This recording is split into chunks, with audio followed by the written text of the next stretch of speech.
I always think about rock climbing whenever I hear about Smith Rock. I also think about madding hordes of tourists and Portland hipsters crowding the parking lot every time I think about Smith Rock. And since I'm not really a fan of clutching for dear life to the side of a rock face with my cracked, aching, chalk-covered fingers bleeding into the handholds, nor am I a big fan of large crowds, whenever I see Smith Rock out the left side of my car as I'm headed to Bend, I just keep on driving. Don't look. Don't go there. Okay, so it's not really all that bad. Not as bad as I was expecting anyway. Yeah, there are a lot of rock climby, outdoorsy hipsters there. You know the type I'm talking about. A lot of them are transplants who moved here in their mid-20s from somewhere in the upper Midwest. You know, like there's a Purdue sticker on their Subaru. Maybe there's still Michigan plates on it. It's possible they've been here a few years. It's also possible there's still Vermont plates on their Cherokee because they're just visiting before they decide to take the plunge. And add to the marginally employed hordes in Bend, Hood River, or Southeast Portland. But after a certain period of time, they graduate past Smith Rock, and the truly savvy ones are climbing somewhere you've never heard of. You can pick them out because they all look exactly the same. Tall, skinny, and bearded men attached to thin, fit women with their hair in ponytails, and they're not married because the relationship status is indefinitely complicated. Smith Rock, welcome to their natural habitat. Anyhow, turns out you don't have to see too much of these people if you don't want to because there's a bike trail at Smith Rock. Well, it's not exclusively a bike trail, but it's a trail that you can ride your bike on. Smith Rock is a volcanic landscape of spires, tuff, ash, and basalt that the Crooked River has eroded into a picturesque menagerie of formations that my rock climber friends tell me are just perfect for climbing on. Supposedly, Smith Rock is considered the birthplace of modern American sport climbing, but I don't know. I mean, a lot of places in Oregon lay claim to inventing various adventure sports. Windsurfing and kiteboarding were apparently invented in Hood River. North American lift access downhill skiing developed in government camp, etc. You know what wasn't invented in Oregon? Mountain biking. That was definitely invented in California, but here we are, so whatever. The trail you want to ride is called Gray Butte, named after the most prominent feature in this state park. Gray Butte Trail just goes around Gray Butte. It doesn't even really circle it. If you're circling it, then you have to ride on the road for a lot of it. So you can totally shuttle Gray Butte because there's a trailhead on the east side of the butte. Just leave a car at one of the parking areas inside the state park, then drive out the way you came, take a left on Wilcox Avenue, follow that until you turn left on Smith Rock Way, then left on Lone Pine Road, and then turn left on and drive up Forest Road 1395, which is just awful. You might even have to have everyone get out of the car when you bottom out on the way up with 4 people and 4 bikes in your subcompact, but you know, you're intrepid, you'll make it just fine.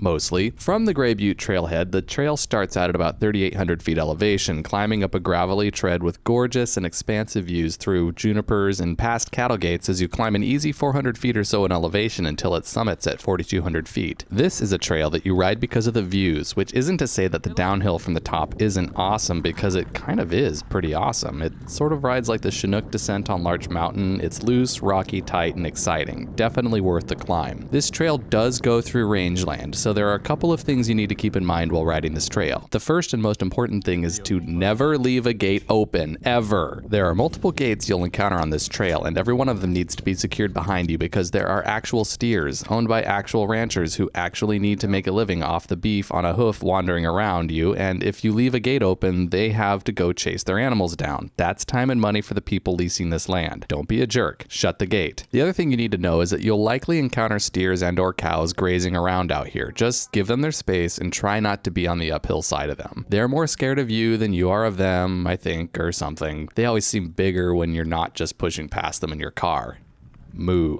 Every turn on this trail has more epic views. It's just one gorgeous view of Central Oregon after another around here. These are bare brown hills covered in grass and dotted with juniper. You can see the rock outcroppings out here, and there are no tall Doug firs or hemlocks to block your sight lines. Somewhere around halfway through the ride, about when you start sensing that you're pretty close to Smith Rock again, you'll come to a saddle in the trail and notice there's a steep old trail leading up to a viewpoint. Don't bother with this trail. It's just 360 degrees of overgrown juniper. Nothing much to see unless you're going to hike all the way up to the top of Gray Butte, which is probably more than you likely came here to do. Shortly after this saddle, you'll do a little bit more climbing and then some more descending before you come to this intersection where you can either descend Burma Road for some reason or descend the new Summit Trail down into the state park. The Summit Trail is ridiculously steep with ridiculously tight switchbacks. There are hikers on this trail and it was built for their enjoyment, so it was clearly designed to slow you down. That's a feature, not an oversight. Put your big kid shorts on and ride with some patience and coordination.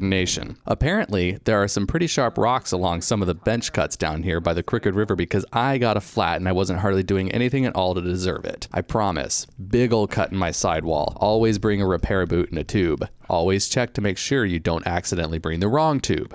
Thanks, Andrew. Once you get down to the river level, it's another 3 or 4 miles of relatively wide and flat trail with few technical features to get back to the car. You'll ride past Monkey Face as well as a plethora of flat rock faces with climbers clinging to them if you look closely enough. Seriously, they're all over this place, like bugs on a window. It's kind of surreal. I can definitely see what attracts all those clingy, climby hipsters to this place. It's like the perfect playground for their kind. Cross the bridge over the Crooked River, and it's just one last ridiculously steep climb up a road to get out of the canyon, and then you're done. Pedal back to the car. Now, wasn't that nice? Who doesn't love a little Central Oregon high desert? I know I do. Hopefully you find this video as well as all the others useful to you in some way. Help me keep making more of them by liking, subscribing, and sharing, and telling your friends about this channel. Spread the knowledge and spread the love. Now get out there and go ride your bike.